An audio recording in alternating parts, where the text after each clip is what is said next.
भुवः स्वः तत्सवितुर्वरेण्यं भर्गो देवस्य धीमहि धियो यो नः प्रचोदयात्।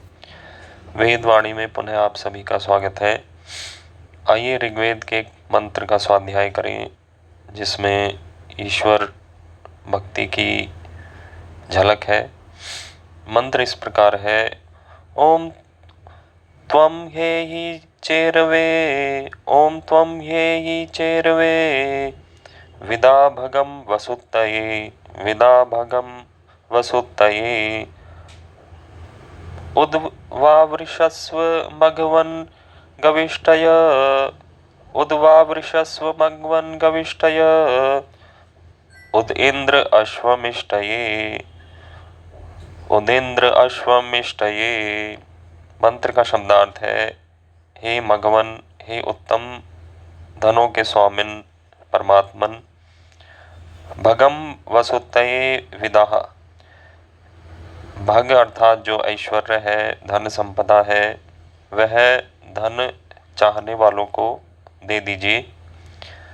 फिर आगे कहा गोह इष्टये, और जो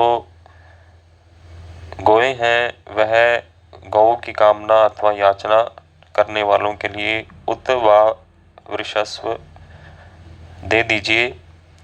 और अश्वम इष्टये उद व वृषस्व, और जो घोड़े है वह घोड़े मांगने वालों को दे दीजिए।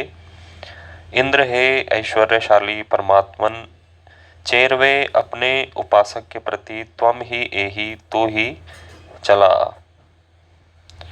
तो भक्त भगवान से क्या चाहता है इसका मंत्र में सुंदर चित्रण किया गया है।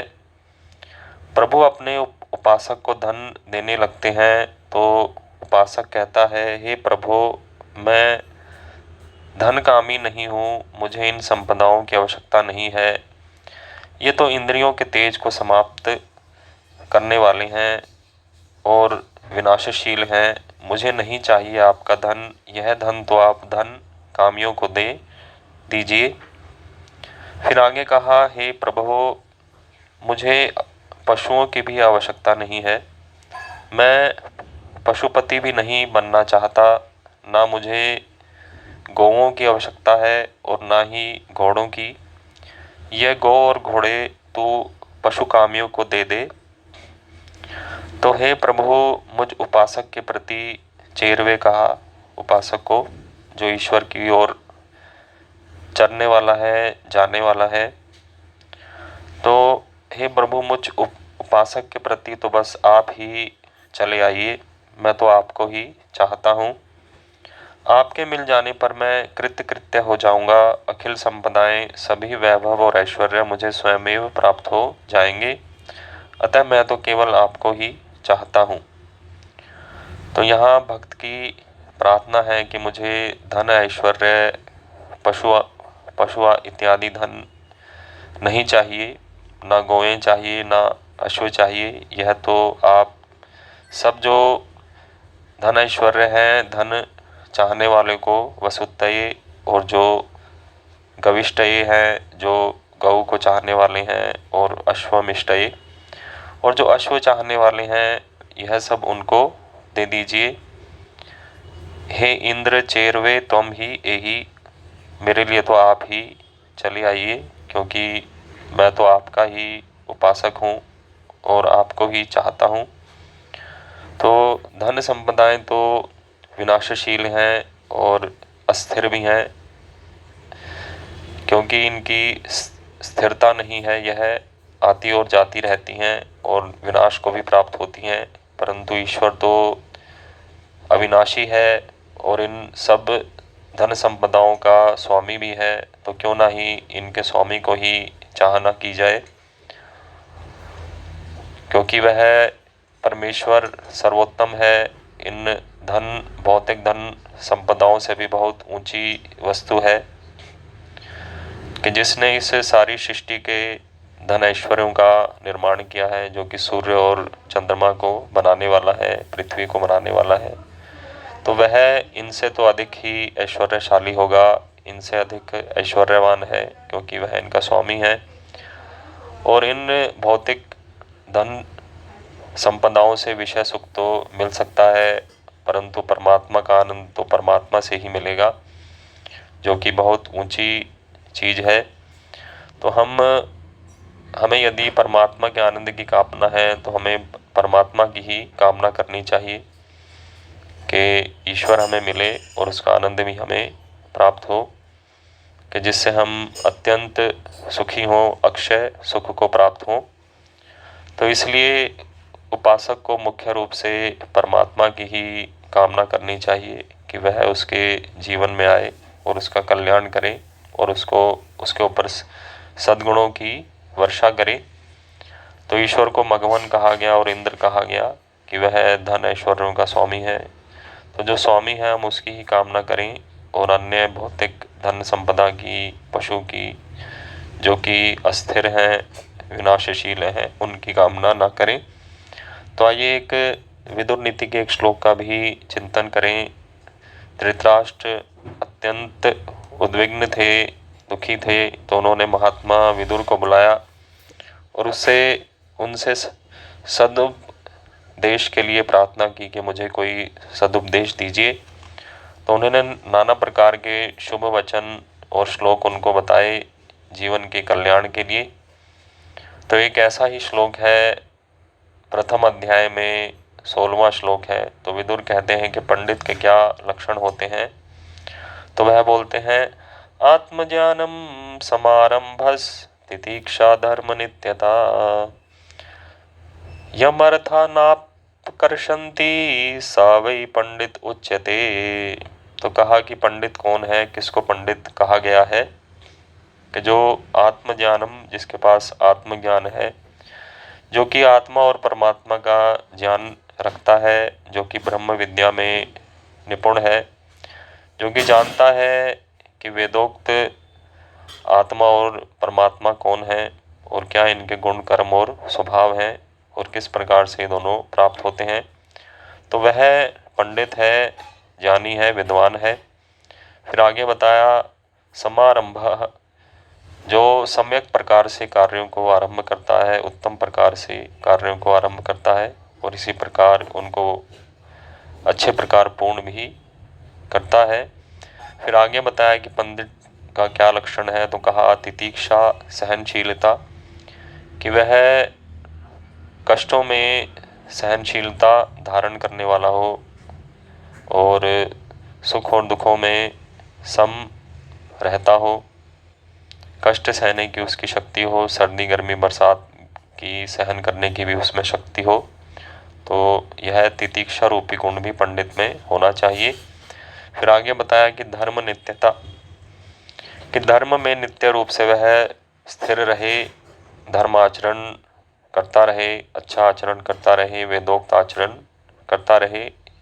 तो धर्म में नित्यता यानी स्थिरता होनी पंडित के लिए आवश्यक है। फिर आगे बताया, यम अर्थाः ना अपकर्षन्ति, कि जिसको अर्थ अर्थात धन ऐश्वर्य अथवा सांसारिक विषय वासनाएं अपनी ओर आकृष्ट नहीं करते हैं, उसको यह सब चीज़ें विचलित नहीं करती हैं, तो वह ही पंडित है, कि जो सांसारिक धन संपदा को देखकर धर्म का त्याग नहीं करता है और अच्छाई में ही स्थिर रहता है, लोभी नहीं है। ऐसा नहीं है कि जो लोभ को प्राप्त हो, जो कि सांसारिक विषय वासनाएं, विषय वस्तुओं को देखकर, संपदाओं को देखकर धर्म से विचलित हो। तो वह उसको अर्थ अपनी ओर खींचते नहीं है, सांसारिक धन संपदाओं को वह संसार के कल्याण के लिए ही उपयोग करता है और अपने लिए इतनी इच्छा नहीं करता है। जितना चाहिए उतना वह लेता है और बाकी संसार के लिए लगाता है और इनके प्रलोभन से प्रलोभन यदि कोई दिया जाए तो फिर भी वह धर्म का त्याग नहीं करता है।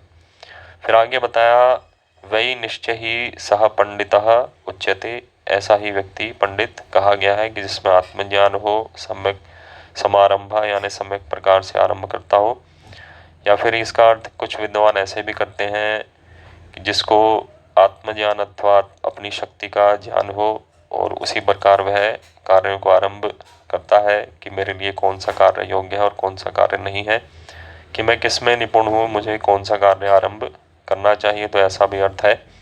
तितिक्षा, सहनशीलता, धर्म, नित्यता और अर्थ जिसको आकर्षित करते नहीं करते हैं तो वह ही पंडित है। आइए एक भजन का भी गान कर लेते हैं। एक बड़ा ही सुंदर भजन है। ओम। जैसे कर्म करे इंसान वैसा फल देता भगवान। जैसा कर्म करे इंसान वैसा फल देता भगवान। न्यायकारी के इस नियम को तू अटल ले मान। न्यायकारी के इस नियम को तू अटल ले मान। मत कर इस पर संदेह शंका, मत कर इस पर संदेह शंका। है यह देव का विधान, है यह देव का विधान। लागू होता है यह, लागू होता है यह सब पर ही समान, सब पर ही समान। जैसा कर्म करे इंसान वैसा फल देता भगवान। मित्रों के कर्मों से तू ना फल पाता, मित्रों के कर्मों से ना तू फल पाता। अपने ही भाग्य का तू सदा खाता, अपने ही भाग्य का तू सदा खाता। जो तूने कर्म कमाया, जो तूने कर्म कमाया वही पुनः लौट के आता, वही पुनः लौट आता। नहीं इस व्यवस्था में कोई त्रुटि, नहीं इस व्यवस्था में कोई त्रुटि। यह भी ले जान, यह भी ले जान। जैसा कर्म करे इंसान वैसा फल देता भगवान। सिफारिश पीर फकीर पैगंबर की इसमें ना चलती। सिफारिश पीर फकीर पैगंबर की इसमें ना चलती।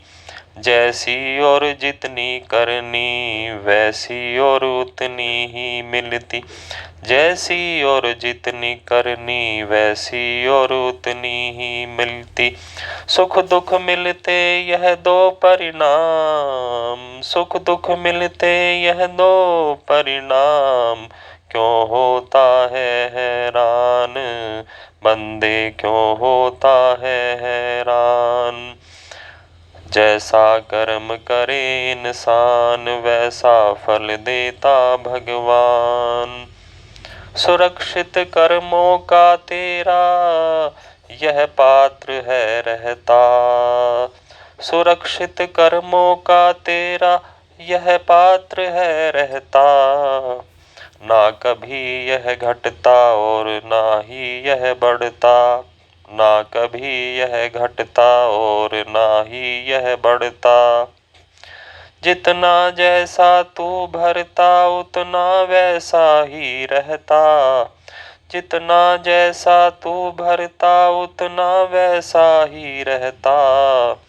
नियंता है इसका क्योंकि पूर्ण भगवान। नियंता है इसका क्योंकि पूर्ण भगवान। जैसा कर्म करे इंसान वैसा फल देता भगवान। कर सदा शुभ कर्म तू हो कर निष्काम। कर सदा शुभ कर्म तू हो कर निष्काम। जिससे सुख पाए तू अरे ओ इंसान। जिससे सुख पाए तू अरे ओ इंसान। हो दुख दूर तेरे तमाम, हो दुख दूर तेरे तमाम। कर भक्ति तू नित्य उस भगवान। कर भक्ति तू नित्य उस भगवान। तब पाए तू सर्वशक्तिमान। तब पाए तो सर्वशक्तिमान, जब विजय निकले तन से तेरे प्राण। जब विजय निकले तन से तेरे प्राण। जैसा कर्म करे इंसान, वैसा फल देता भगवान, वैसा फल देता भगवान। जैसा कर्म करे इंसान, वैसा फल देता भगवान। ओम शांति शांति शांति।